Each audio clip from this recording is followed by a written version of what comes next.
So good morning all of you. आप सबका फिर से स्वागत है अभ्युदय हरिगढ़ की इस नीट बायोलॉजी क्लास के सेशन में। So dear students, Abhyudaya scheme के अंतर्गत नीट 2022 जो है उसके लिए लगभग आज फाइनल डे है। मुश्किल से एक क्लास अभी और हो पाएगी जैसा शेड्यूल मेरा हुआ है। आज हमें जो डिस्कस करने के लिए इंस्ट्रक्शंस मिले हैं, बहरहाल इस पूरे दौर में आपके साथ में जो भी फैकल्टी लगी हुई है उसको जो भी शेड्यूल मिला, जितना भी टाइम पीरियड मिला, उन्होंने कोशिश किया कि आपको बेहतर से बेहतरीन बताने के लिए, पॉइंट्स पर डिस्कस करने के लिए जो ज़्यादा इंपॉर्टेंट है, और जो माइनर पॉइंट्स हैं उनके लिए आपसे कहा हुआ कि आप जो है इनको थोड़ा सा खुद कर लीजिएगा। आपके साथ में पूरी फैकल्टी जुड़ी रही, ऑनलाइन माध्यम से भी, ऑफलाइन माध्यम से, जैसे भी रिसोर्सेज यहाँ पर अवेलेबल रहे। खैर फिलहाल जो हो गया अच्छा था, आप सब कुछ दारोमदार आपके ऊपर है।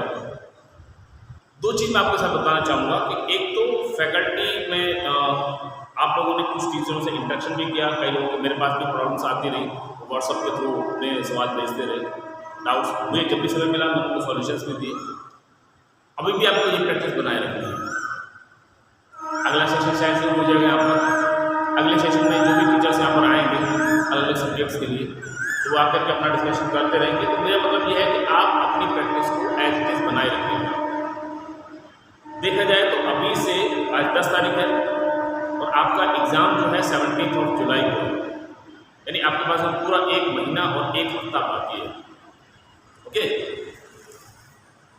जिनकी तैयारी है, जिन्हें रिवाइज करना है, रिवाइज करने के लिए सफिशिएंट टाइम है, लेकिन उसके साथ में एक जरूरी काम और करना है। बेसिकली आज हमें केवल स्ट्रेटेजी डिस्कस करनी है कि how to attempt the question paper in NEET. जहाँ तक पेपर के पैटर्न के विषय में है प्रश्न है, कुछ कॉमन सी बातें हैं। एक एजेंसी है एनटीए, इसको बोलते हैं नेशनल टेस्टिंग एजेंसी, और ये एजेंसी आपका पेपर सेट करती है। पहले सीबीएसई करती थी और अब जो है एनटीए करती है। Yes, this national testing agency. Yes, अब ये जो एजेंसी है, क्योंकि आप जिस लेवल की तैयारी कर रहे हैं +2 लेवल पर नीट की,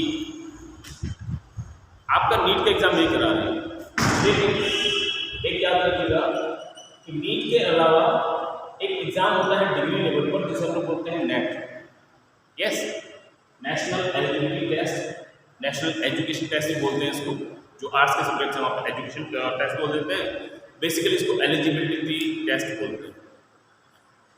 माने ये जो है आपका डिग्री कॉलेजेस के लिए रहता है, और नॉर्मली इसमें फिर बाद में चाहे वो रिसर्च के फील्ड में जाना चाह रहे हैं तो SGRF ज्वाइन कर लेते हैं, और बाकी अगर वो टीचिंग में आना चाह रहे हैं तो LS का जो एग्ज़ाम होता है उसको क्वालिफाई करते हैं। जैसे आपके यहाँ नीट में रहता है, मेरिट अलग अलग होती है, अच्छी मेरिट होती है, उन्हें अच्छे कॉलेज मिल जाते हैं। जो थोड़ी सी डाउन मेरिट रहती है उनको जो है सेकेंड लेवल, थर्ड लेवल के कॉलेज जो है वो मिलते हैं, और क्लियर रैंकिंग रहती है। ऐसे यहाँ पर है, ये लेक्चरशिप केवल टीचिंग के पर्पज से है।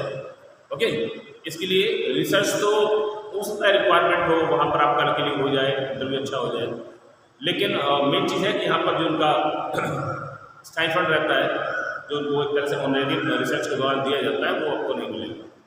अभी मतलब मैं आपको क्यों बता रहा हूँ ये सारी बात, तो केवल इसलिए बता रहा हूँ कि आपका जो नीट का एग्ज़ाम है ये भी यही एजेंसी बना रही है, तो इनका जो स्ट्रेटेजी रहती है दोनों जगह लगभग एक जैसी रहती है। बात क्लियर ना? नेट में नॉर्मली 3 पार्ट होते हैं, A पार्ट, B पार्ट और C पार्ट, जिसमें selected number of the questions attempt करने होते हैं। ओके, मैंने कहा A पार्ट है, आपको सारे क्वेश्चंस अटेम्प्ट करने हैं, B पार्ट है, कुछ लिमिटेड होते हैं, C के अंदर चॉइस बहुत ज़्यादा होती है। हाँ, वही चीज़ आपका जो नीट है इसके अंदर फॉलो करनी है। बेसिकली आपका जो क्वेश्चन पेपर होगा उसके नॉर्मली 2 पार्ट्स होंगे, और दोनों पार्ट्स को मतलब आप ऐसा मान चलिएगा 3 सेक्शन है बेसिकली। एक आपका जो सेक्शन है वो किसका है, फिजिक्स का है, दूसरा केमिस्ट्री का है, और तीसरा जो है बायो का है। बेसिकली आपने अलग अलग डिवाइड कर दिया है बायोलॉजी, ये जिस पे हम लोग डील कर रहे हैं। टोटल मिलाकर के इसको 2 सेक्शन में बांटा जाएगा, एक सेक्शन A और दूसरा होगा सेक्शन B। यस, यहाँ पर इसके अंदर आपको 35 क्वेश्चन मिलेंगे, 35 यहाँ मिलेंगे और यहाँ पर इसके 70 क्वेश्चन हो गए, 70 सवाल। ठीक है, अब इनमें से इस वाले सेक्शन में आपको 15 क्वेश्चन मिलेंगे, लेकिन आपको चॉइस है 15 में से 10 क्वेश्चन करने हैं। तो टोटल मिलाकर कितना अटेम्प्ट किया आपने? 45 क्वेश्चन। वही पहले था वही आज भी है, बस अच्छी बात है कि आपके लिए चॉइस बढ़ गई है और एजुकेशन पैटर्न है लास्ट ईयर से भी चेंज हुआ है। अच्छी बात है कि आप उसी पैटर्न पर काम कर रहे हैं जैसे डिग्री कॉलेज के लोग किया करते हैं। जो स्टूडेंट्स डिग्री कॉलेज की तैयारी कर रहे हैं वहाँ लेक्चरशिप के लिए या रिसर्च के लिए वही पैटर्न आपके लिए अप्लाई कर दिया गया। नेक्स्ट, यहाँ भी सेम वही रहेगा। अब इधर बात करें तो ये 30 में से आपको 20 क्वेश्चन करने होंगे, यानी आपको यहाँ पर चॉइस मिल गई। जनरली ऐसे भी देखने में आया लास्ट टाइम पेपर था कि इस सेशन का थोड़ा सा स्टैंडर्ड अपर था, यानी कि डिफिकल्टी लेवल इसका थोड़ा सा ज़्यादा था एज कम्पेयर टू दिस। बात क्लियर है? यहाँ पर ये जो सेक्शन हुआ, section A, you have to attempt all the questions, सारे सवाल करने। जबकि यहाँ पर क्या होगा, यहाँ पर आपको क्या मिलेगी? चॉइसेस मिलेगी। बात क्लियर है? चॉइस मिलेगी क्या आपको? जो है 33% की चॉइस मिलेगी। यस, यानी कि 15 क्वेश्चन हैं, उसमें से 10 अटेम्प्ट करने हैं, 5 छोड़ने हैं। अब कौन से 5 छोड़ने हैं? जो बिल्कुल भी पल्ले नहीं पड़ रहा, ऑब्वियसली वही छोड़ेंगे आप, या जिसमें भी आपको डाउट हो रहा है वही छोड़ेंगे। कौन सा करेंगे? जो एब्सोल्यूट होगा वही करेंगे। ये बताने वाली बात नहीं, आप अच्छी तरह जानते हैं। कुल मिलाकर के 45 क्वेश्चन यहाँ हो गए, 45 क्वेश्चन यहाँ हो गए और 90 क्वेश्चन यहाँ हो गए। कुल मिलाकर के बाद 90 क्वेश्चन पहले भी करने होते थे आपको, आज भी यही करने हैं। अंतर क्या गया है कि यहाँ पर आपको 200 में से चॉइस मिलेगी, 200 में से। यस, पहले क्या था, 180 क्वेश्चन दिए हैं और आपको 180 में से 180 ही करने हैं। और शायद यही कारण है कि आपकी मेरिट, कई लोगों ने देखा लास्ट ईयर वाले में जो स्टूडेंट्स थे वो एकदम टॉप किए, 720 में 720 स्कोर करके लाए। ये इसके लिए बहुत बड़ा फैक्टर हो सकता है। तो डेफिनेटली आई सैल्यूट देम, तैयारी डेफिनेटली बहुत अच्छी रही होगी, लेकिन ये भी बहुत बड़ा फैक्टर हो जाता है कि आपको चॉइसेस मिल जाती हैं, तो आपके नेगेटिव होने से बच जाते हैं। क्या तो क्लियर है ना? तो ये तो कुल मिलाकर के फ्रेमवर्क था। अब दूसरी बात देखने चलता हूँ। हमारा मानना है कि आप डेफिनेटली उसमें बहुत होशियार भी हो। मेरा मानना है कि हम तो एवरेज स्टूडेंट्स हैं। यस, एवरेज स्टूडेंट्स के लिए मेरा हमेशा मानना है कि वो कहते हैं ना कि पहले कहावत है कि मुंगेरी लाल के हसीन सपने, तो मुंगेरी लाल के सपने देखना बंद करना पड़ेगा। मायने आपको अपना टारगेट देखना है कि मेरा सिलेक्शन लगभग यहाँ तक हो जाएगा। यस, मान लीजिए जैसे मैं नॉर्मली कहता हूँ 630, 640, 650 के आसपास आपने देखा कॉलेज मिल जाएगा, तो इससे कम तो मंजूर है ही नहीं। आप जैसा भी है, आपने देखा कि आप अटक रहे हैं 620 पर, 630 पर, थोड़ा सा रिस्क ले लीजिए। लेकिन आपने देखा कि आप 650 जो है आसानी से कर पा रहे हैं और बाकी में आपको थोड़ा सा रिस्क जुड़ा हुआ है, तो आप बजाय नेगेटिव करने के अटेम्प्ट मत कीजिए। मेरा सजेशन तो ये है, बाकी आप खुद जाना है, क्योंकि मेरा खुद का मानना है कि स्ट्रेटेजी हमें खुद बनानी होती है। किसी की सलाह पर या किसी के कहने से कोई लड़ाई नहीं जीती जाती। यस, लेकिन फिर भी मैंने देखा प्रैक्टिकली कि ज़्यादा के लालच में आपने इतना अच्छा स्कोर कर लिया, यस, उसके बाद में आप फिर रिस्क लेना शुरू कर दिए, तो कहीं ऐसा ना हो कि रिस्क नेगेटिव पड़ जाए। क्योंकि आप जानते हैं यहाँ पर आपने कुछ अटेम्प्ट किया, आपको कितने नंबर मिले? +4। यस, आपने उसको गलत अटेम्प्ट कर दिया, कितने नंबर मिले? यहाँ आपको -5। अब क्लियर है ना? तो बजाय 4 मिलने के 5 कट हो गए। ओके, आप नहीं अटेम्प्ट करेंगे। अगर आपने कहा कि हमने इसको नहीं अटेम्प्ट किया, क्या होगा? नुकसान कितने करा? -4 करा।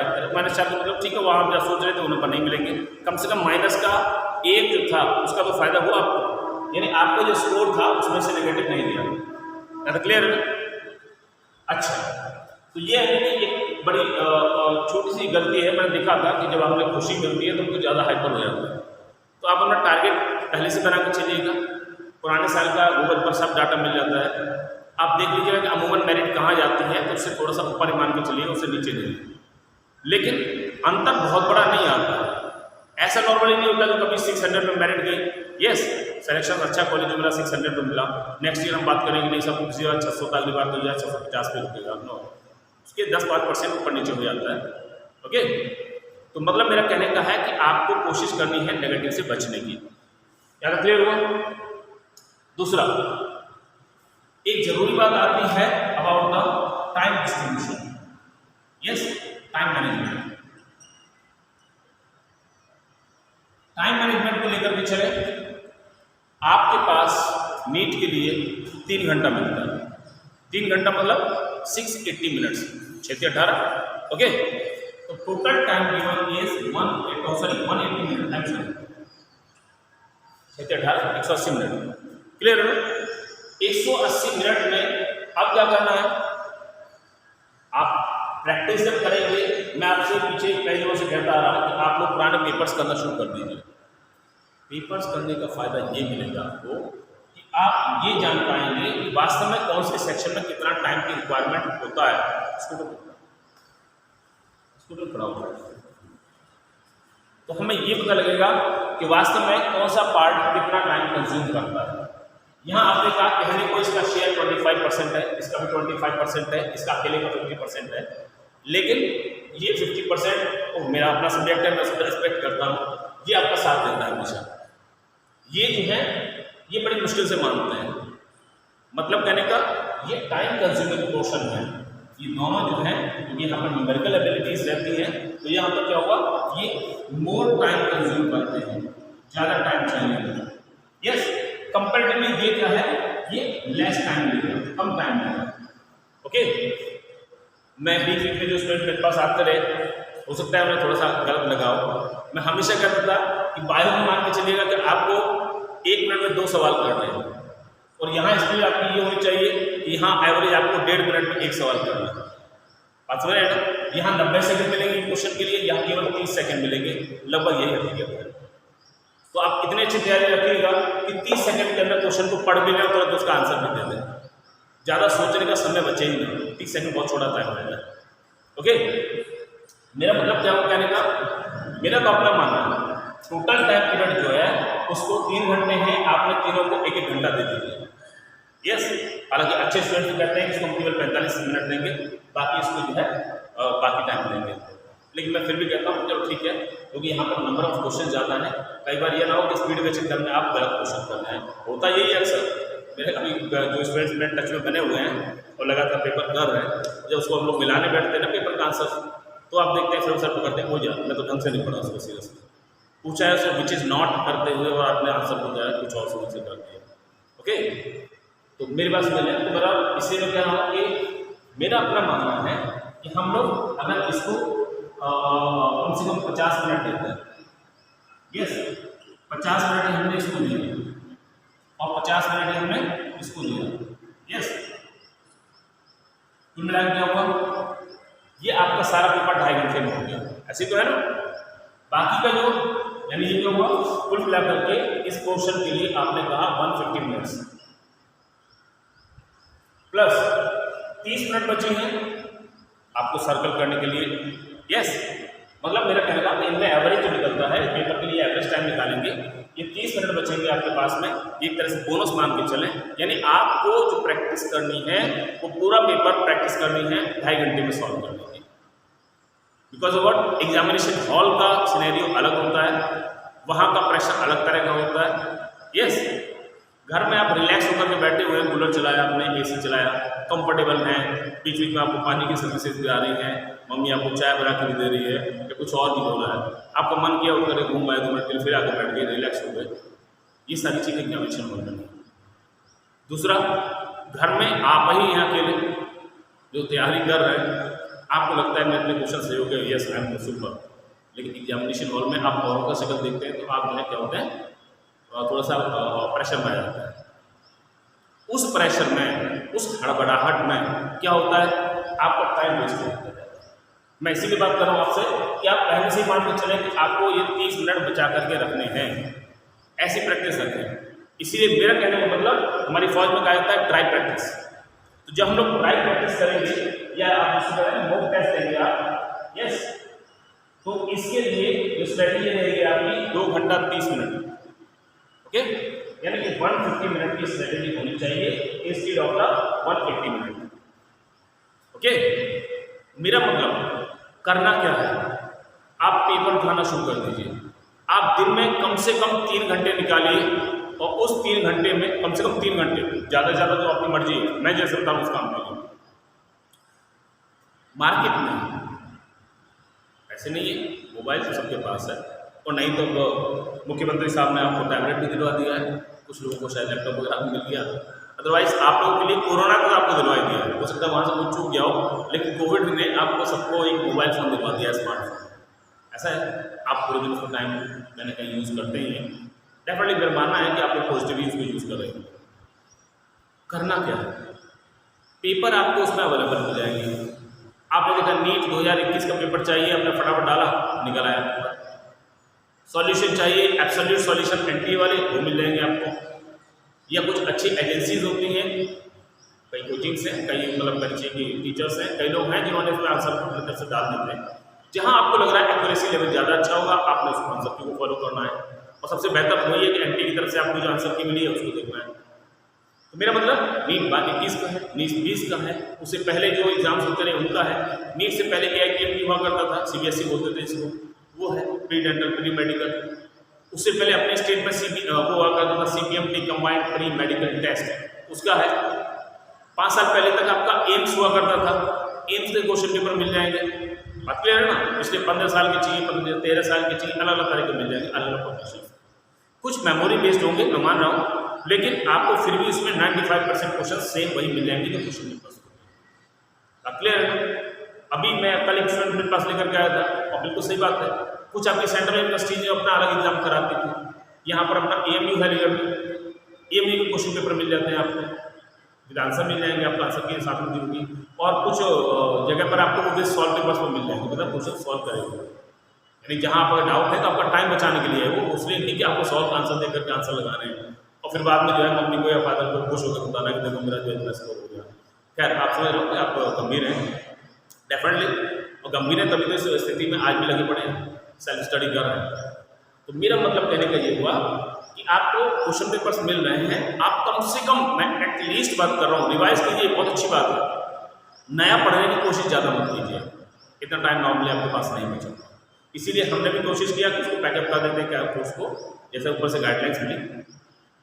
दूसरा एक और चीज़ कि आप कम से कम एक क्वेश्चन के लिए, एक क्वेश्चन पेपर को सॉल्व करने के लिए बिल्कुल उसी माइंड सेट के साथ में जैसा आप एग्जामिनेशन हॉल में रखेंगे, मतलब घर के कोने में आप अपना टेबल चेयर लगाया, लाइट लगाया और बैठ गए, जिसका मतलब है आपने कम से कम 3 घंटे बाद ही उठना है उससे, ओके। दूसरा, गूगल पर आपको नीट का जो सैंपल OMR शीट है वो दिया हुआ है, यस, बहुत बड़ा फैक्टर है। अक्सर हम सोचते जरूर हैं कि जो काम बहुत आसान लग रहा है वास्तव में वही टाइम किल करता है हमारा। मतलब क्या वो कहने का, आप जब पेपर को सॉल्व करें तो उस पेपर को आप OMR शीट के ऊपर ही सॉल्व करें। अब क्लियर है ना। मैंने खुद अपने स्टूडेंट्स को जो मेरे कॉन्टेक्ट में है अभी फिलहाल, जो सैंपल आंसर की थी वो निकाल करके दिया। रोज वो लोग रफ डेमो और कैसे डमी रोल नंबर बना करके बैठते हैं उसमें। मैं केवल ये उन्हें बताना चाह रहा हूँ कि आपको लग रहा है कि इस चीज़ में टाइम नहीं लगता, ये आपका एकेडमिक एग्जाम नहीं है जहाँ गवर्नमेंट आपको 15 मिनट एक्स्ट्रा देगी पेपर रीडिंग करने के लिए। यस, ये कंपटीशन है, और कंपटीशन में आपको केवल 180 का मतलब 180 मिनट्स ओनली, इसमें थोड़ा सा कम हो सकता है, एक्स्ट्रा बिल्कुल नहीं हो सकता। यस, आगे चलो।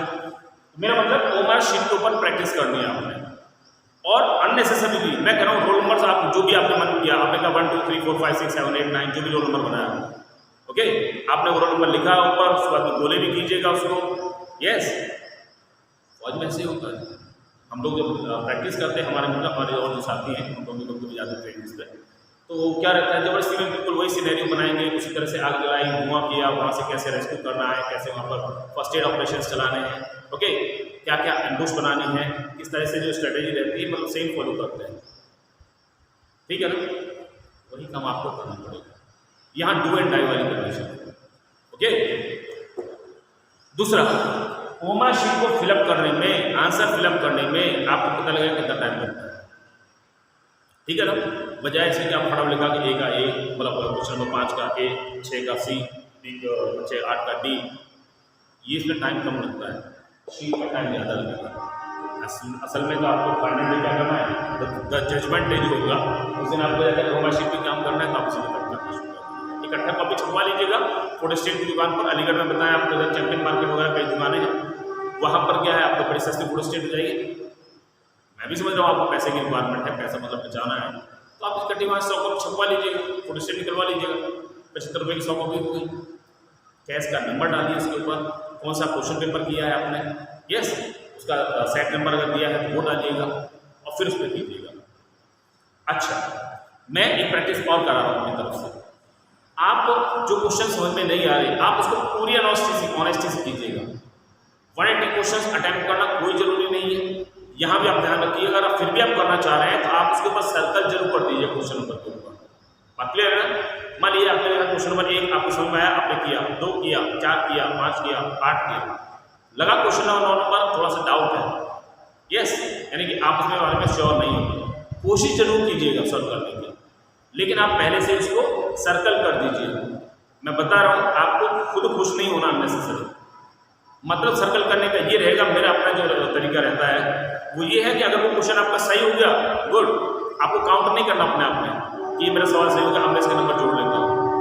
यस, गलत हो गया अगर वो, तब भी आपको ज़्यादा परेशान नहीं होना है, क्योंकि एग्जामिनेशन रूम में आप उसे छोड़ने वाले थे, उस क्वेश्चन को अटेम्प्ट करने वाले नहीं थे। आप देखेंगे इस तरह से अधिकतर क्वेश्चन गलत होंगे, कुछ क्वेश्चन सही भी हो जाएंगे, तो रिस्क नहीं लेना, मेरा मतलब ये है।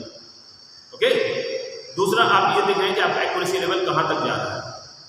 चलिए, ये तो हमने कॉमन बात की रिगार्डिंग टाइम मैनेजमेंट और क्या क्या पैटर्न है क्वेश्चन पेपर का। दूसरा एक और बात आती है कि तरीके क्या क्या हो सकते हैं। मैं कुछ पॉइंट्स आपके साथ शेयर करने के लिए लेकर के आया हूँ यहाँ पर।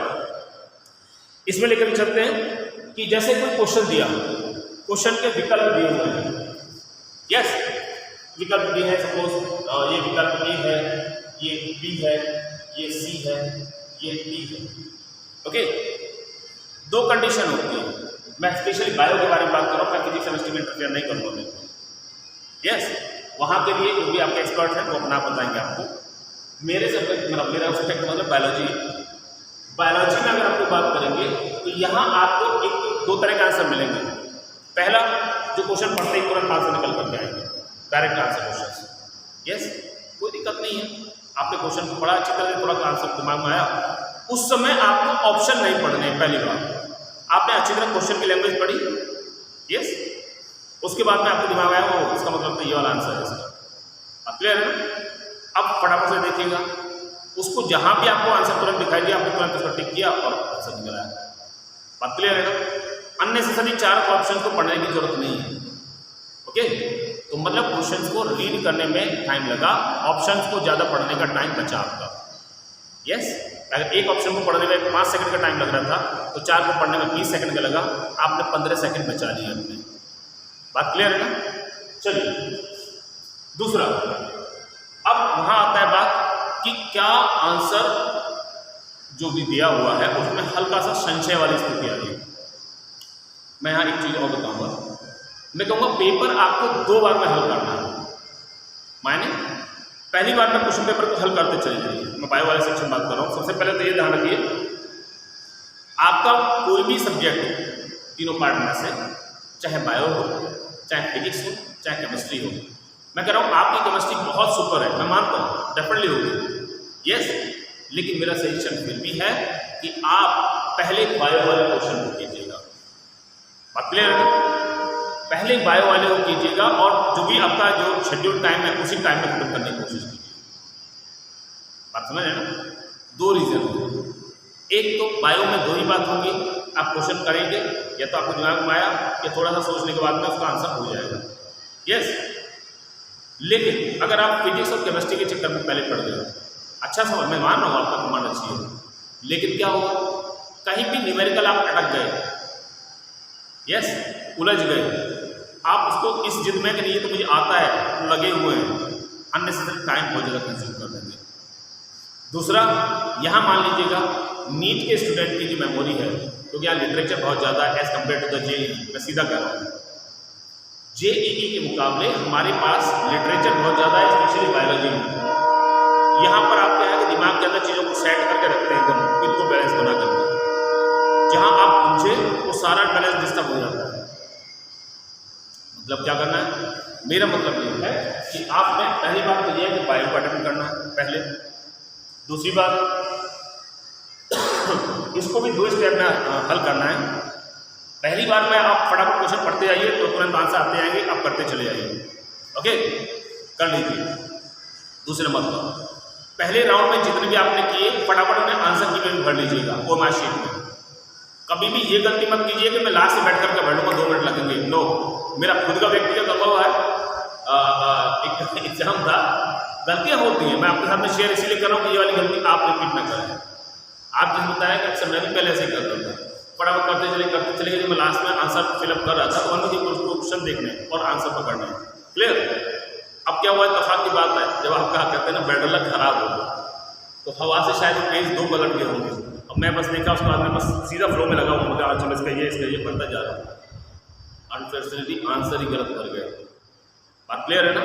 हम क्वेश्चन नंबर पर फोकस ही नहीं किए, हम तो सीरियल से मालूम था हमने कि लगातार अटैम्प्ट किए हैं, उसमें तैयारी बहुत अच्छी थी, 125 में से 125 अटैम्प्ट करते थे। तो मेरा कहने का मतलब क्या हुआ, ओवर कॉन्फिडेंस में हमें नहीं मालूम, फिर बाद में आकर के जब देख रहे थे कि ओमा शीट एलिमेंट्री भी कार्बन कॉपी अपनी मिलती हुई शायद, अब बाद में आकर के ट्रेन में तो मिलाने लगे तो सब पीट लिया, ये क्या गड़बड़ होगी, ये तो हो ही नहीं सकता आंसर, मैं दे नहीं सकता इसका आंसर।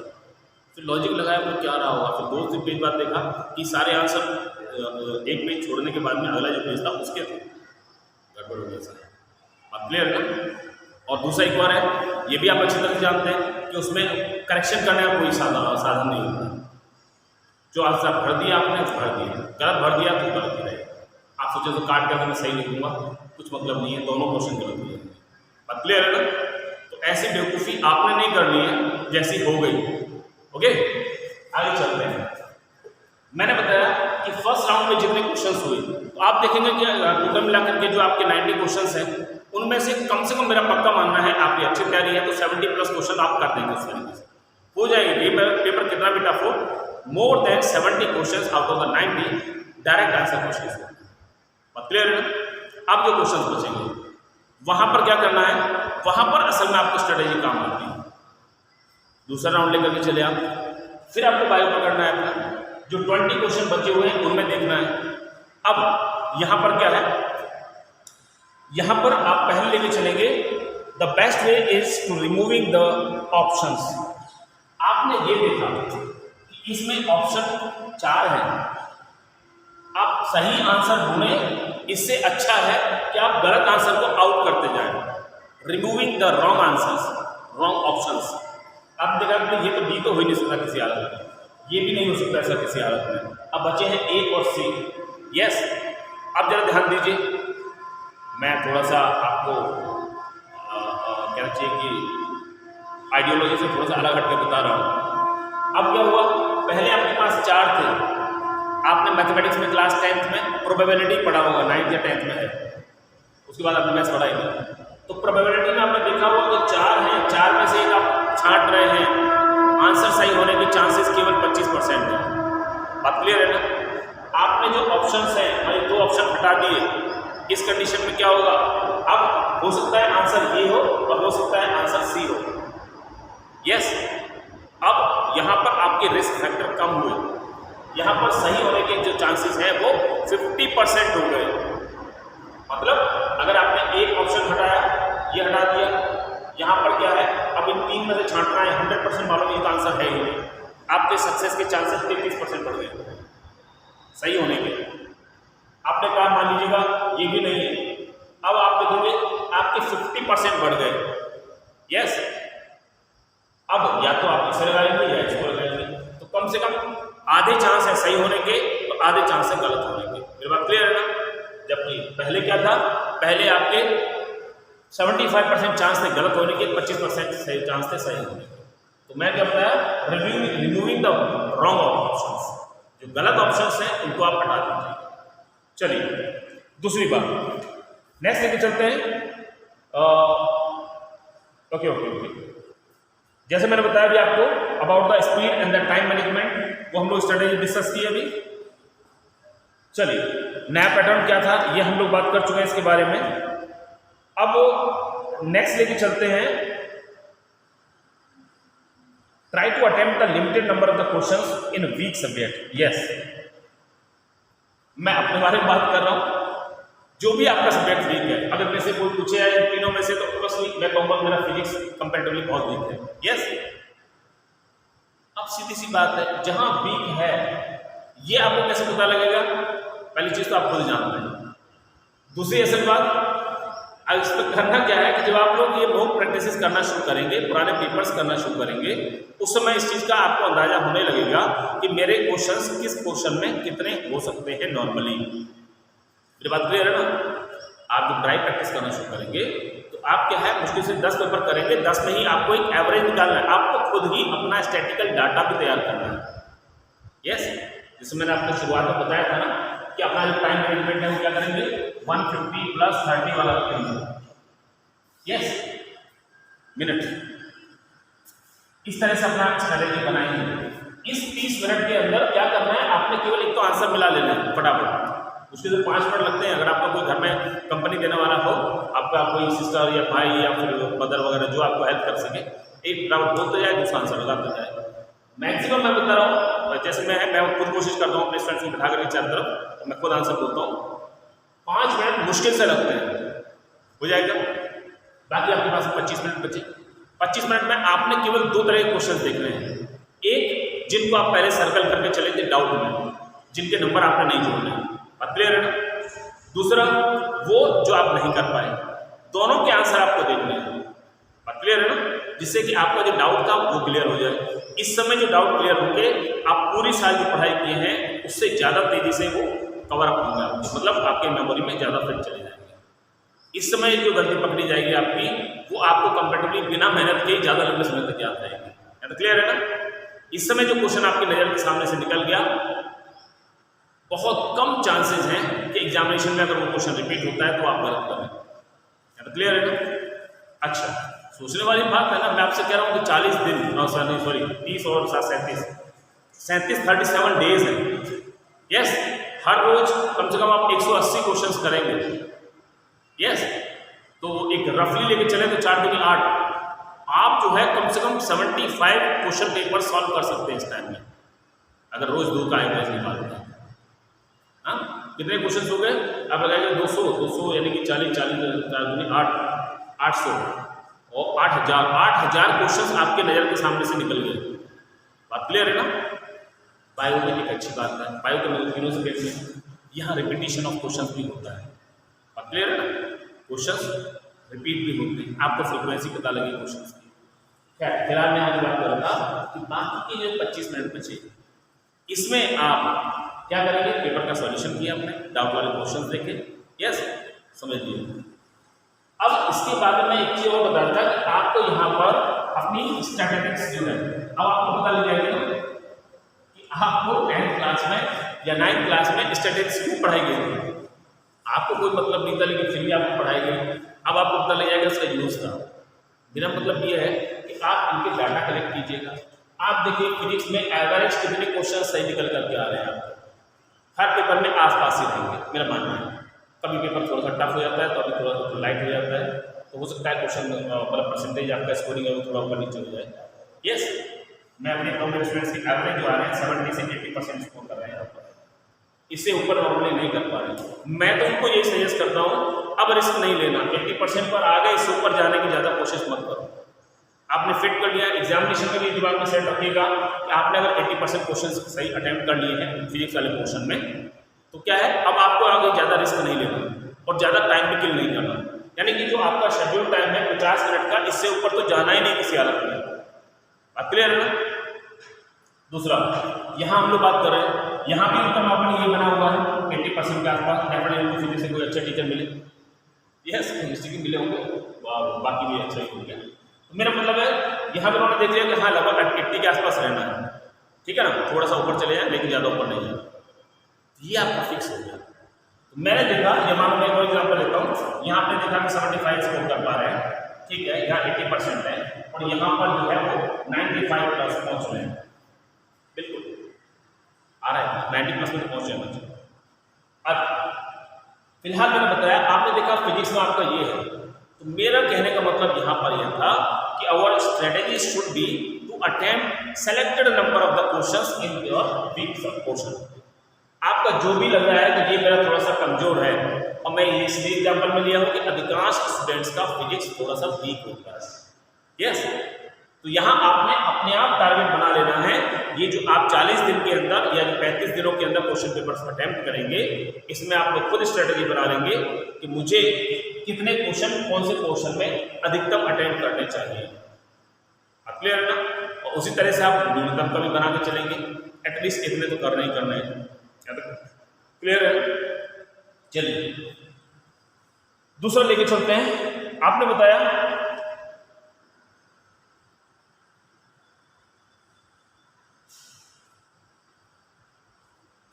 यस,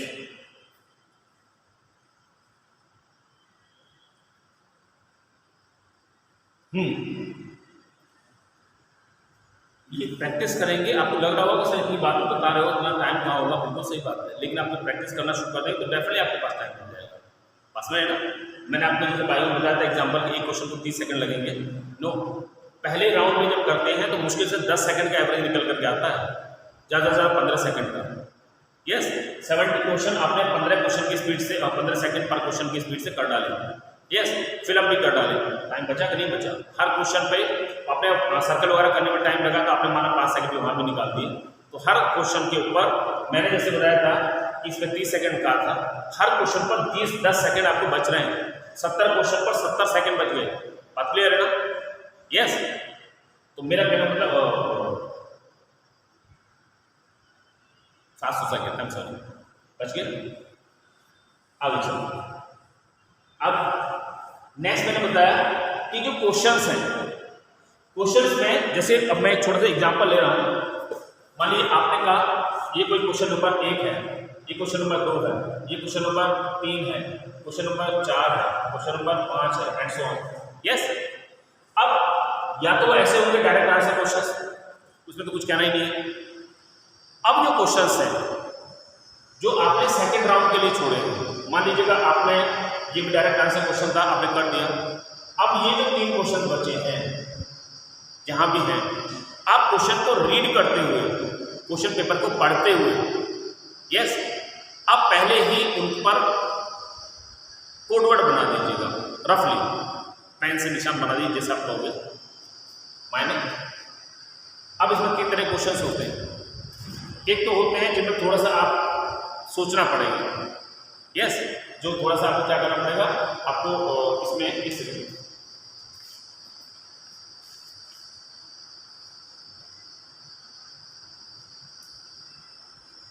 यहाँ मैं बोला क्वेश्चन से होंगे। एक तो ऐसा होगा कि थोड़ा सा रीजनिंग करनी पड़ेगी, थोड़ा सा सोचना पड़ेगा इसके बारे में। या तो क्लियर है ना? कुछ क्वेश्चन ऐसे भी होंगे जो out of coverage network area, आपका मोबाइल में जब सुनते हैं yes, the number you are trying to reach is out of the coverage area, जो आपको पकड़ में नहीं आ रहे हैं का पूछ करा, दिमाग बिल्कुल मत लगाओ, एक बार पढ़ो, पढ़ने नहीं पढ़ रहा फाड़ में जाने दो, बस सीधा उसका निशान लगा दीजिएगा, it is out of coverage area. दोबारा आपने इसकी तरफ देखना ही नहीं है। या तो क्लियर हो गया ना? तीसरा, बाकी मैंने बताया था कि ये होते हैं थोड़े से ब्रेन स्टॉर्मिंग टाइप के, ब्रेन स्टॉर्मिंग। यस, मतलब एक तरह से आप कह सकते हैं न्यूमेरिकल एबिलिटी, थोड़ा सा दिमाग लगाना पड़ेगा, लेकिन ये दिमाग आपको किसी भी हालत में फर्स्ट अटेम्प्ट में नहीं लेना। जब सेकंड राउंड आप लेना शुरू करेंगे उस समय आपको इसको अटेम्प्ट करना है। इस तरह के क्वेश्चंस आपको सेकंड राउंड में। ये बात क्लियर होगी ना? और नॉर्मली मैं बताया जो आपको बचे कितने थे, एवरेज 20-22 क्वेश्चन बच रहे थे, उनमें से आपके मोर देन 50% क्वेश्चन ये वाले भी हो जाते हैं। तो क्लियर है ना? चलिए अब एक और स्ट्रेटेजी बनाई जिसमें लेकर भी चलना है हमें। ओके, नेगेटिव मार्किंग बचानी है, सही है।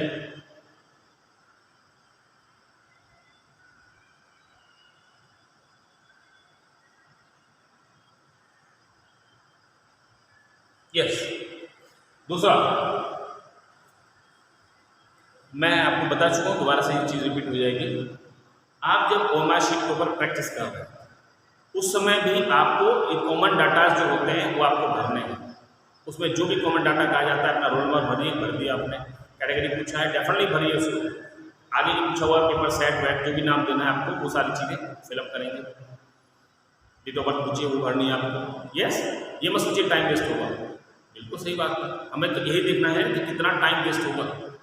दूसरा, एग्जामिनेशन रूम में भी ये स्ट्रेटेजी बनाइएगा। आप अपनी जो फॉर्मेलिटीज़ हैं, जो कॉमन डाटा एंट्री है, उसको आप पहले ही कर लीजिएगा। पेपर पर बात की चीज़ है, सबसे पहली चीज़ तो आपको कॉमन डाटा एंट्री। यस, आपका जो भी है रोल नंबर वगैरह जो लिखा जाता है। कारण क्या है, उसमें छोटी सी भी गलती हो गई, पेपर आपका बहुत अच्छा हुआ लेकिन सिस्टम रीड नहीं करेगा, आपकी कॉमन शीट कैंसिल है। तो सबसे पहला टेंशन जो है वो कॉमन डाटा जो एंट्री होती है उसके ऊपर देना है, उसको पूरी अटेंशन के साथ भरना है। उसके बाद में आप पेपर की तरफ सोचना शुरू करना है पेपर में आएंगे। और अच्छी बात है कि आपको क्या है वो जो शीट मिलती है वो लगभग 5 मिनट पहले मिल जाती है, तो जिसमें क्या होगा, आप अपने रोल नंबर वगैरह बहुत ध्यान से आराम से पढ़ लीजिएगा। बात क्लियर है ना? डाटा एंट्री करते हुए जो भी आपको हल्का सा भी संशय कहीं हो रहा है, वैसे तो होगा नहीं, आपको प्रैक्टिस इसीलिए बहुत अच्छा किया है आपकी एजेंसीज ने, एनटीए वगैरह जो भी हैं उन लोगों ने अच्छा किया है कि आपको एक सैंपल शीट दे रखी है पहले से, आप साइट खोल कर देखिएगा, ठीक वहाँ मिल जाएगा आपको। यस, आप नीट की ही निकालिएगा, किसी और को मत निकालिएगा। आप पहले ही उसको अच्छी तरह पढ़ लीजिए, जिस दिन आपको मन न कर रहा हो उस दिन बैठ के इंस्ट्रक्शंस को पढ़ लीजिए गूगल पर। आप पहले ही देख लीजिएगा कि इसमें कहाँ कहाँ आपको डाउट हो सकता है, आपको शायद टीचर से पूछने की जरूरत भी ना पड़े। बात क्लियर है ना? और दूसरी बात, एग्जामिनेशन हॉल में अगर अनफॉर्चुनेटली कोई डाउट आपको आया भी है regarding the common entry, yes, किसी भी हालत में किसी पड़ोसी स्टूडेंट से मत पूछिएगा, क्योंकि वो भी उतना ही समझदार है जितने कि आप हैं, क्योंकि आप दोनों एक एग्जाम को तो देने आए हैं। बात क्लियर है ना? अगर वो आपसे ज़्यादा होशियार रहा होता तो फिर वहाँ की पड़ता है उस एग्जाम में। मेरी बात क्लियर है ना? ये मान के चलिए आपके आसपास जितने लोग बैठे हुए हैं सब आपके बराबर मेंटल लेवल के हैं, या हो सकता है थोड़े से कम हो, आपसे ज़्यादा समझदार कोई नहीं है। तो इसमें आपसे ज़्यादा समझदार कौन है उस मामले में, जो आपका इन्विजिलेटर अंदर है, जो भी मैडम है या जो भी टीचर है। अगर डाउट है आप उनसे पूछ लीजिएगा। मैंने अक्सर देखा है, मेरे कॉलेज में अक्सर एग्जाम्स होते रहते हैं, मान के चलिएगा ऑलमोस्ट हर महीने में कम से कम 2 एग्जाम्स होते हैं कॉम्पिटिशन्स के। मैं इसी चीज़ को देखता हूँ, बस टीचर क्या कर रहा है उसमें उसकी बात नहीं सुनी, अल्टीमेटली पड़ोसी से पूछते हैं, फिर बाद में गलत हो गया, फिर या तो उससे लड़ते रहते हैं बैठे हुए, या फिर अपने किस्मत को रोकते रहते हैं। थोड़ी सी गलती होते ही आपका पूरा कंसंट्रेशन लूज हो जाएगा। ये मैं आपको लिख देता हूँ, ये मैंने पर्सनली एक्सपीरियंस किया है स्टूडेंट्स के साथ। ओके, चलिए अगली बात करते हैं। नेक्स्ट जो है वो हमने बताया कि ठीक है कॉमन डाटा एंट्री हो गया। टाइम मैनेजमेंट मैंने बताया भी था आपको कि टाइम मैनेजमेंट किस तरीके से करना है। ओके, अभी यहाँ पर ही मैं 35 से 15 वाला बताया था, इसको भी थोड़ा सा दिमाग में रखेंगे कि आपको ज़्यादा से ज़्यादा टाइम इन 15 के लिए लेना है, क्योंकि आपको इनमें ये देखना है। यहाँ तो देखिए, यहाँ तो आपको मालूम है 35 है तो 35 ही करना है, तो छोड़ने वाली बात ही नहीं है। यस, इस समय तो केवल अगर आपको बहुत ज़्यादा लग रहा है तो आप नेगेटिव वाले छोड़ सकते हैं, जहाँ आपको लग रहा है थोड़ा सा भी नेगेटिव होगा। क्लियर? यहाँ पर मैक्सिमम 15 है, आपको यहाँ पर 10 कौन से अटेम्प्ट करने हैं ये ज़्यादा इंपॉर्टेंट नहीं है। ज़्यादा इंपॉर्टेंट ये है कि आपको 5 कौन से छोड़ने हैं। बात क्लियर है ना? वो जब भी पता लग पाएगा जब आप उस क्वेश्चन को अच्छी तरह से पढ़ लेंगे। यहाँ इनको पढ़ना अच्छा ज़्यादा जरूरी है। बात क्लियर है ना? और 5 तो छोड़ते ही छोड़ने हैं ना, भले आपको 12 आ रहे हैं तभी तो आपको 5 छोड़ने हैं ना।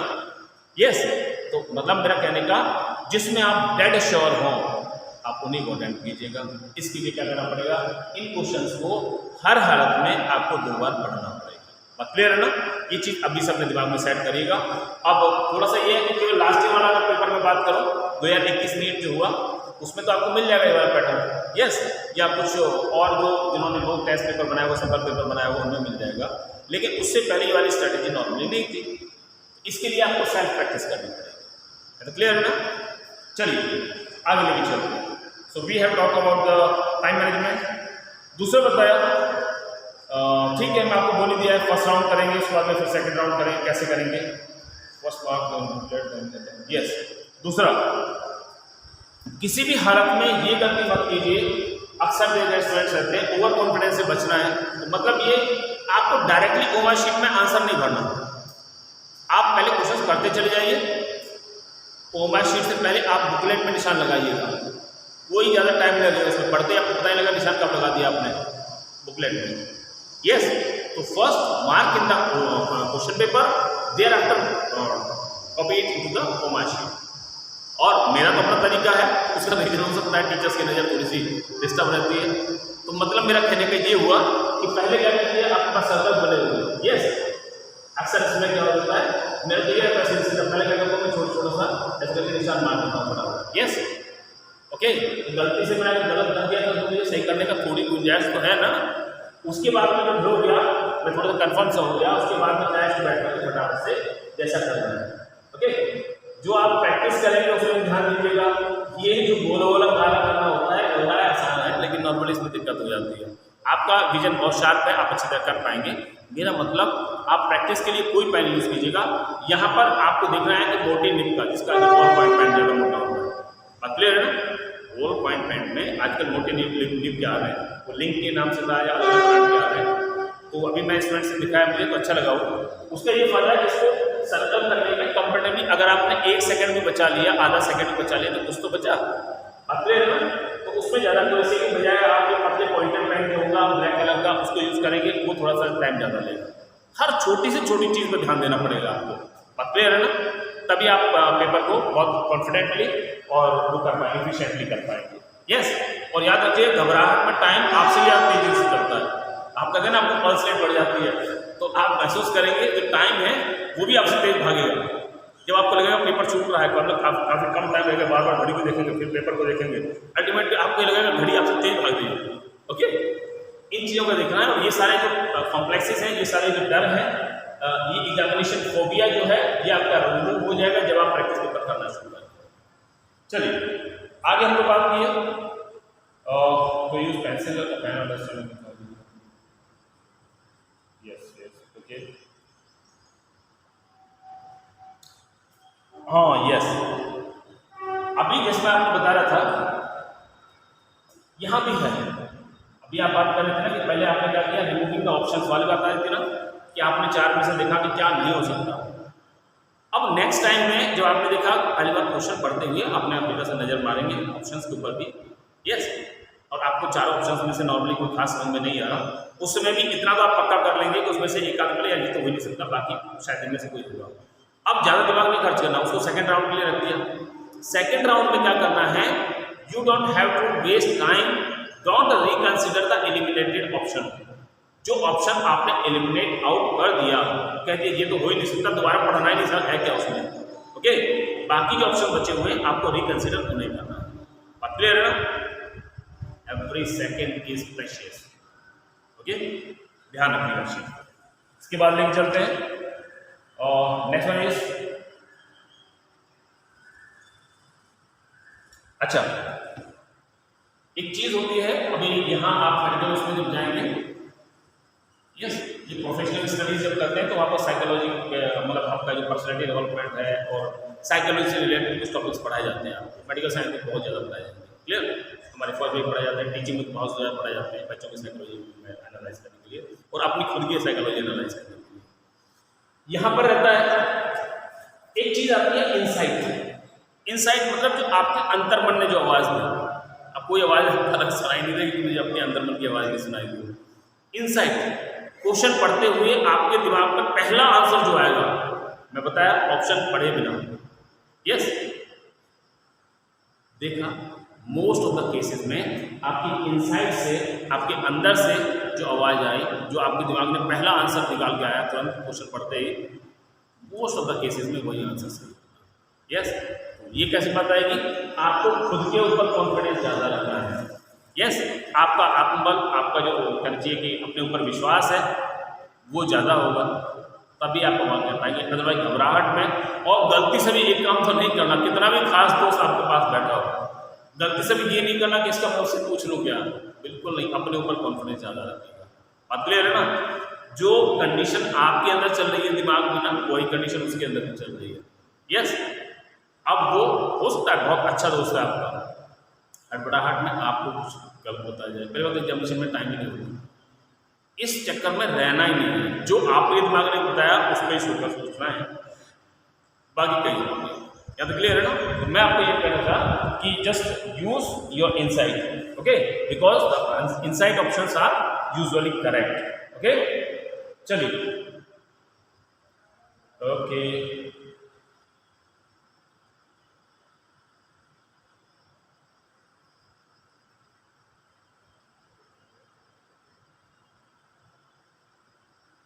Okay okay. यहाँ एलिमिनेशन रूल जो है, इससे रिलेटेड दो बातें आती हैं निकल करके कि आपको जो ऑप्शंस एलिमिनेट करने थे, तो पहला चीज़ तो ये होता है कि आपको you have to read the entire question first, पहले पूरा सवाल जो है उसको पढ़ना है। दूसरा, इसमें एक चीज़ आती है कि हर हालत में ओवर कॉन्फिडेंस से थोड़ा सा दूर रहना है। तीसरी बात, किसी भी हालत में जो आप क्लास में टीचर बता रहे हैं, अब तो खैर पुरानी बात निकल गई, मैं उसको रिपीट नहीं करूँगा।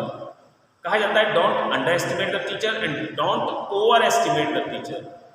तैयारी ऐसी रखो कि आपको खुद के ऊपर भी अच्छा कॉन्फिडेंस रहे, बाकी टीचर के ऊपर तो डेफिनेटली रहना ही चाहिए। बात क्लियर है ना? ओके, चलिए तो इसके एलिमिनेशन रूल में लेकर के चलते हैं। इसमें एक चीज़ और, हाँ मैं भी आप बता दूँ आपको कि you don't have to underestimate or overestimate the teacher, clear है?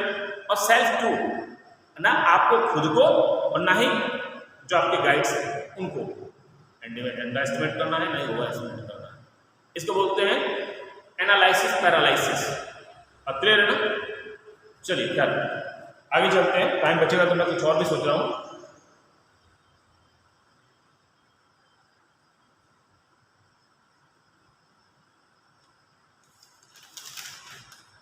ओके,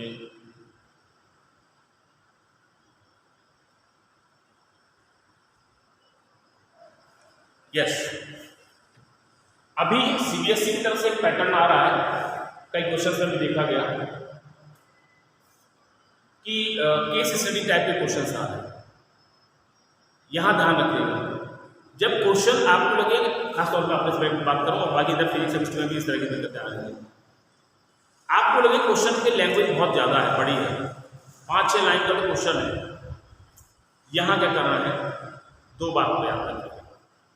पहली चीज, आपको नॉर्मली रफली क्वेश्चन पढ़ना है, लेकिन क्वेश्चन की फाइनल लाइनिंग जो है, लास्ट लाइनिंग जो है, उसके ऊपर फोकस करना है कि वास्तव में पूछना क्या चाह रहा है आपसे। याद क्लियर है ना? और आप इस तरह से भी उसमें करना शुरू करेंगे। पहले काफ़ी आते थे क्वेश्चन केस स्टडी के, पहले तो बल्कि रीजन और एसेंडेंट टाइप के क्वेश्चंस भी आते थे, अभी फिलहाल में नहीं देखने में आ रहा है। एम्स में तो हमेशा ही 10 क्वेश्चन तो हमेशा ही रहते थे इस तरह के। ओके, खैर मेरा क्या मतलब था कि आपका जो केस स्टडी टाइप के क्वेश्चंस हैं या लॉन्ग क्वेश्चंस हैं, उसमें एक तो मैंने बताया आपको कि क्वेश्चन की लास्ट लाइनिंग जो है उस पर फोकस करना है। दूसरा, आपको क्वेश्चन को बार बार पढ़ने से अच्छा है लास्ट लाइन को अच्छी तरह से पढ़ें और उसके बाद में ऑप्शंस को अच्छी तरह से पढ़ें। Yes, look to the options first. Question में आंसर ढूंढते फिरेंगे, ये कोई छोटी क्लास वाला सारांश नहीं है, या आपको पैराग्राफ दे दिया अनसीन वाला, उसमें से आपको क्वेश्चन छांटना है, ऐसा कुछ भी नहीं है। तो क्लियर है ना? दो बातें बताएं, तो लॉन्ग क्वेश्चंस में क्या करना है, आपको क्वेश्चन की लास्ट लाइन को अच्छी तरह समझना है, और दूसरा ऑप्शंस पे ज़्यादा फोकस करना है instead of the question. Clear है ना? चलिए और देखते हैं क्या टेक्निक्स थी। मैं कल कोशिश किया कि आपको कुछ पॉइंट्स लिख करके लाऊं और आपके साथ में डिस्कस करूं यहाँ पर।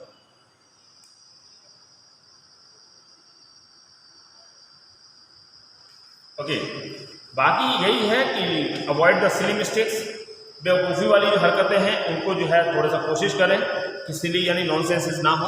और इसका मैं फिर आपसे वही बता रहा हूँ कि कहीं ऑप्शन आपके पास में है, आप ज़्यादा से ज़्यादा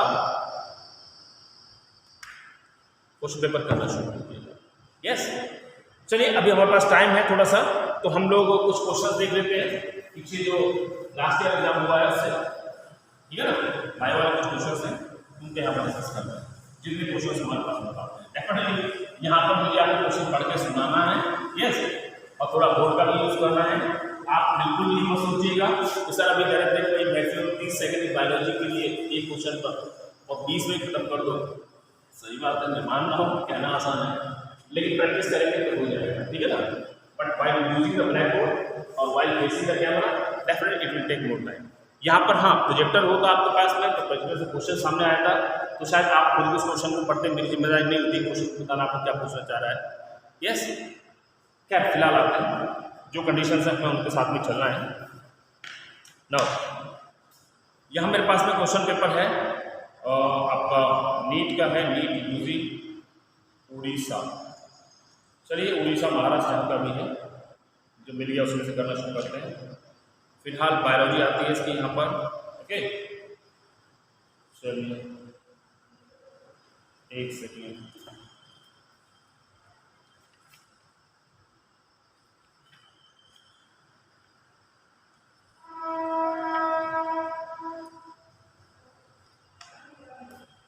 ओके।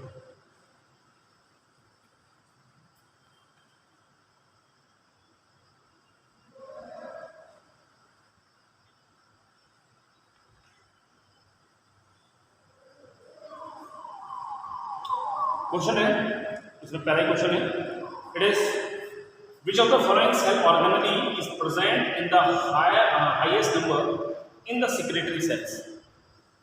ऑप्शंस हैं mitochondria, Golgi body, ER endoplasmic reticulum और लाइसोसोम। अब जरा ध्यान दीजिए, क्वेश्चन की लास्ट लाइन पर ध्यान दें, इसलिए कहा highest number in the secretory cells. Secretory secretion हो रहा है, इंटरनल सिक्रीशन हो रहा है, तो याद रखिएगा मैं आपको बोला था कि क्या बोलते हैं इसको, traffic placement of the internal, पता वो गोल्जी बॉडी का जो मेजर फंक्शन रहता है वो प्रोडक्ट का, मतलब आपने देखा ना वहाँ से बन रहा है, वहाँ से बाहर प्लाज्मा मेम्ब्रेन की तरफ उसको रिलीज करना है। यस, तो डेफिनेटली आंसर जो होगा that would be Golgi body. अगला आपसे लेके चला कि non membranous nucleoplasmic structure in the nucleus are the site for the active synthesis of.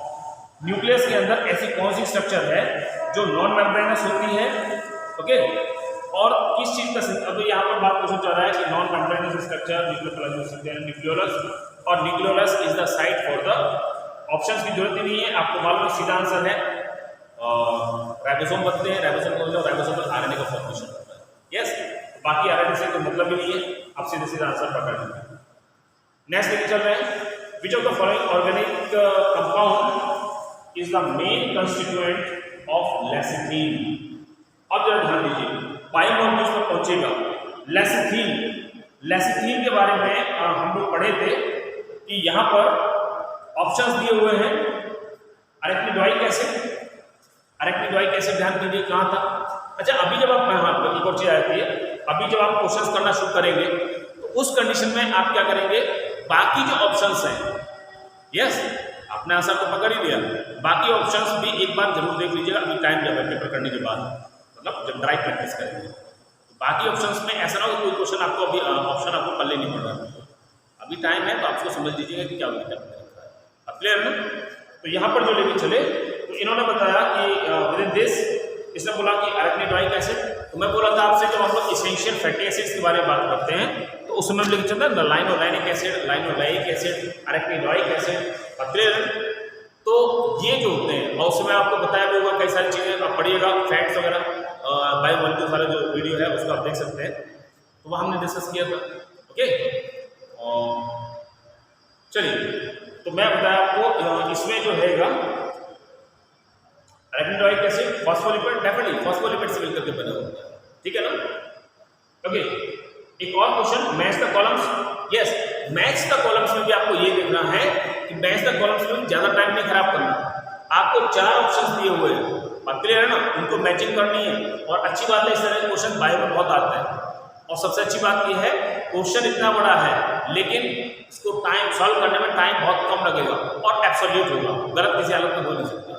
Because what, आप 4 में से ये देखिएगा कि इनमें से सबसे पहले कौन सा, ये नहीं आपने देखा कि पहले का कौन सा ए है कि सी है, नो, बिल्कुल भी नहीं। आप ये देखिएगा जो सारे ऑप्शन ये सारे विकल्प जिसके कॉलम 1 जो है, कॉलम 1 का कॉलम 2 से सबसे बेस्ट कौन सा है जो सॉलिड आपको मालूम है कि इसका यही आंसर है। यस, जैसे आपने कहा माइटोकॉन्ड्रिया, सपोज मैं छोटी सी बात कर रहा हूँ, ये आपने कहा कि एनालोगस है, एक तरफ ऑर्गन्स, इधर यूकैरियोटिक सेल्स के हैं, इधर प्रोकैरियोटिक सेल्स के, बात क्लियर है ना, और इधर इसमें दिया है मीजोसोम, इधर पे लिखा हुआ है माइटोकॉन्ड्रिया या एरोबिक रेस्पिरेशन, ये आपको एब्सोल्यूट मालूम है, बाकी ऑप्शन को पढ़ने की जरूरत बाद में है। आप देखिए कि हाँ ये सी तो पक्का है, इसका सी का 1 होगा, आप फटाफट आंसर में देखिए, हो सकता है शायद कोई एक ही ऑप्शन हो जिसमें सी का 1 दिया हुआ हो, बात क्लियर है ना। तो आपको बाकी के साथ मिला, बाकी आपको आते हैं कि नहीं आते हो बाद की चीज़ है, एक और मिला लीजिए कंफर्म करने के लिए, आप हो गया। आपने देखा कि डी जो है, डी में जो दिया हुआ था मान लीजिए periplasmic space, so that is analogous to, देखा इधर लाइसोसोम, ये 2 कंफर्म है आपको, बाकी के 2 ऑप्शन तो किसी हालत में मत पढ़िएगा अगर ये मैच हो जाते हैं। क्या क्लियर है ना? टाइम बचा आपका एब्सोल्यूट बनना। ओके, तो कॉलम्स में आपको ये वाली स्ट्रेटजी फॉलो करनी होती है। खैर फिलहाल अभी कॉलम वाला क्वेश्चन हम लोग यहाँ पर डिस्कस नहीं करेंगे, ये टाइम ज़्यादा लगेगा। नेक्स्ट बात कर रहा है कि आपको कुछ हार्मोन्स दिए गए हैं इस पेपर के अंदर। ये आपका उड़ीसा वाला पेपर है। यहाँ पर आपको जो दिए गए हैं सेक्स हार्मोन्स दिए हुए हैं। Which of the following hormone is responsible for the milk injection reflex? Okay, sucking reflex आपको बताया होगा और फीमेल रिप्रोडक्टिव सिस्टम ने बताया था। तो उसके बाद मेमोरी ग्लैंड्स हम लोग पढ़ रहे थे, वहाँ पर मैंने आपको बताया था कि सकिंग मतलब milk injection reflex and the fetal injection reflex. Yes, जैसे सकिंग रिफ्लेक्स। यहाँ पर मैं आपको बोला था कि मैं आपको 4 तरह के हार्मोन्स बताए थे आपको। यस, प्रोजेस्टेरोन का फंक्शन क्या होगा, एस्ट्रोजन का फंक्शन क्या होगा, ये मेमोरी ग्लैंड्स जो है इनका डेवलपमेंट नॉर्मली कौन करेगा। फिर उसको भी 2 कंडीशन में लेके चला था मैं। कैसे कि नॉर्मली प्यूबरिटी से लेकर के प्रेगनेंसी नॉर्मल जो ग्रोथ रही वो कौन करेगा, और दूसरा नॉर्मल ग्रोथ मैंने बताया था कुछ नहीं, इसके अंदर फैट्स बढ़ते रहेंगे इसलिए मेमोरी ग्लैंड्स का साइज बढ़ता रहेगा। यस, और दूसरा बताया ड्यूरिंग द प्रेगनेंसी पीरियड वहाँ पर कौन करेगा इसको। बात क्लियर है ना? दोनों अलग थे, प्रोजेस्टेरोन था उधर एस्ट्रोजन रहा।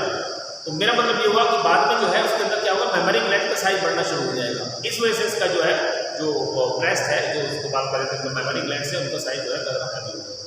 फिलहाल मिल्क इंजेक्शन से रिलेटेड जो था दैट वाज ऑक्सीटोसिन। मालूम है आपको, लविंग हार्मोन, मदर बेबी, ये सब चीजें जो है। ठीक, चलिए आगे लेके चलते हैं। आगे पूछा है इसने ऑस्ट्रेलिया द मार्सुपियल्स। अभी 2-3 दिन पहले हम लोग इवोल्यूशन में पढ़े इसको। इसने पूछा है कि in case of the Australia जो मार्सुपियल्स होते हैं, इसने पूछा है कि the marsupials placentals placental mammals have evolved to share many similar characteristics। यहाँ लाइट थोड़ी सी कम है। This type of the evolution may be referred to as। अब इन्होंने बताया कि जब ये अलग अलग ग्रुप्स हैं, आपने बताया मार्सुपियल्स यानी कि मेटाथीनियस अलग है, प्लेसेंटल्स यानी कि यूथीनियस अलग है। इन्होंने बताया कि बहुत सारे कैरेक्टर्स इनके कॉमन होते हैं। तो ये किस तरह का इवोल्यूशन शो कर रहे हैं। यहाँ पर ऑप्शंस में दिए हुए हैं अडप्टिव ग्रेडेशंस, आपने बताया कि साइक्लिकल इवोल्यूशन, इसके बाद में कन्वर्जेंट इवोल्यूशन और डाइवर्जेंट इवोल्यूशन।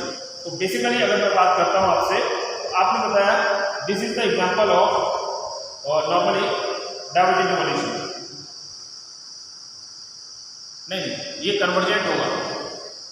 डाइवर्जेंट और उल्टा अगर हम बात करें डिफरेंट अलग अलग सोर्सेज से कॉमन कंटेंट को शेयर कर रहे हैं तो क्या हो कन्वर्जेंट। तो कन्वर्जेंट इवोल्यूशन का एग्जांपल होगा। अब क्लियर है? चलिए इसके बाद में फिर कॉलम वाला क्वेश्चन दिया हुआ है। अच्छा है, इसके अंदर आपको अब तक मुझे 1 2 3 4 मैच द कॉलम्स के 4 आंसर क्वेश्चन मिल चुके हैं। एक और ये रहा 5। बहुत अच्छी बात है, यहाँ पर आप खुश हो जाइए जब भी आपको मैच द कॉलम्स वाला क्वेश्चन मिलेगा। खैर जस्ट मिनट प्लीज।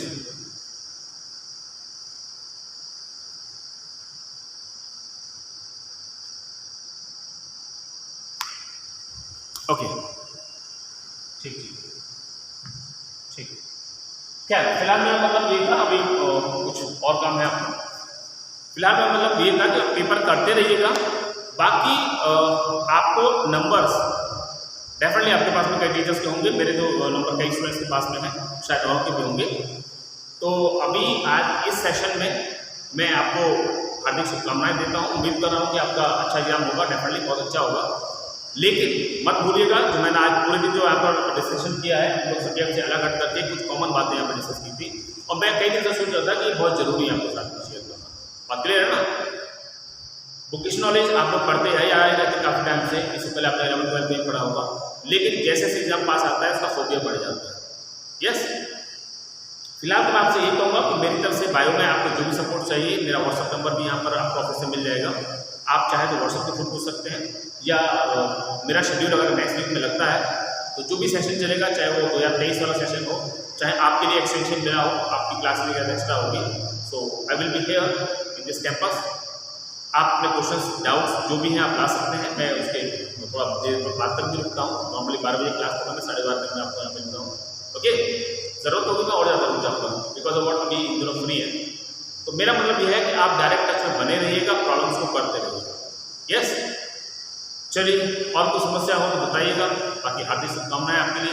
एक सेकंड में अभी आता हूँ।